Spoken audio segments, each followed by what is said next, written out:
The first recipe are probably my favorite of all. They are the peanut butter oatmeal cookies. These are amazing. I literally have them for breakfast because they're not even cookies. Like, they're not even bad at all. The only thing that's bad is like chocolate chips, but I made sure to get like the organic semi-sweet chocolate chips, so they were, you know, a little bit better quality than just like Nestle or something like that. Alrighty, let's just get into this recipe, and I'm so excited to show you guys. The first thing you're gonna do is preheat your oven to 350. And the ingredients you're gonna need are bananas, peanut butter, applesauce, cinnamon, salt, vanilla, rolled oats, pecans, chocolate chips, and coconut. Grabbing your favorite mixing bowl and mixing all of the ingredients together. Like I said, all the measurements are going to be in the down bar below, so make sure to check that out. I used an electric mixer here just to make sure all the ingredients were incorporated correctly.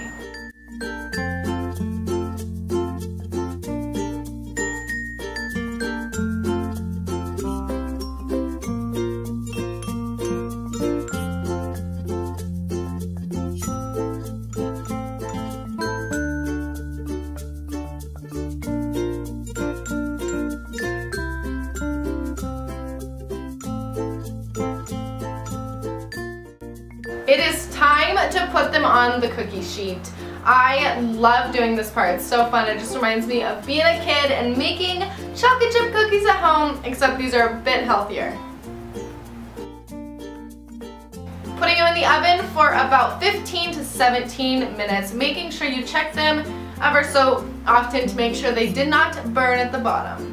After you pull them out of the oven, they are ready to enjoy, and do not worry if you're not a fan of applesauce or oats or anything, you do not taste it. The only thing you taste a bit are the bananas, but trust me, they're divine. The next recipe is coconut chocolate fudge. They are a bomb diggity. They just melt in your mouth like nothing before. So let's jump into the recipe. The ingredients you're gonna need are raw cacao, coconut milk, honey, melted coconut oil. Make sure this is melted. It's not the same if it's not. And lastly, vanilla. Now it's time to mix everything together. This is probably one of the easiest recipes I've ever done. It literally takes like 5 minutes and there's no baking time, nothing. It's delicious.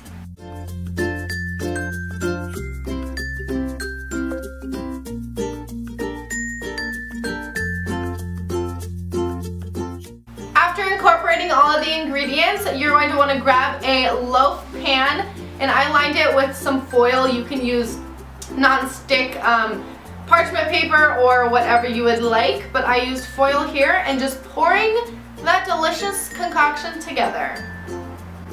Putting it in the fridge for at least, I would say, like 3 hours. I actually put it in overnight. It came out divine, so I would recommend overnight just so it sets all nice and delicious.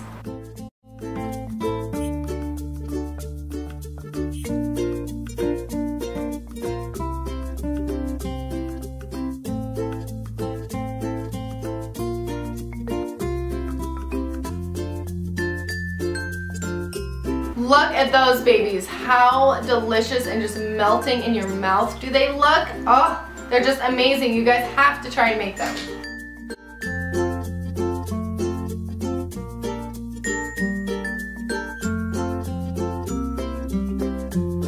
Alrighty, the next recipe are for you fruit lovers. Honey roasted or honey glazed pears. The ingredients you're gonna need are cinnamon, honey, and walnuts.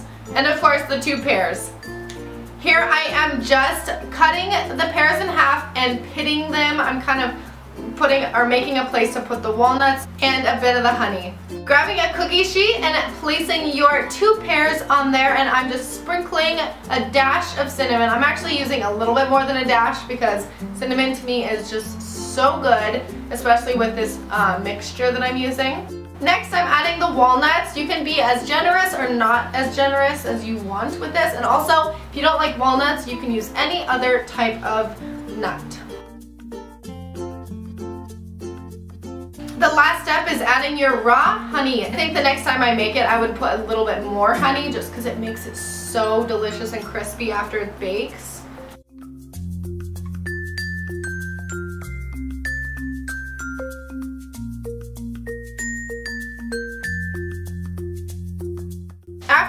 that, you put it in the oven and bake for 30 minutes. That is all you have to do.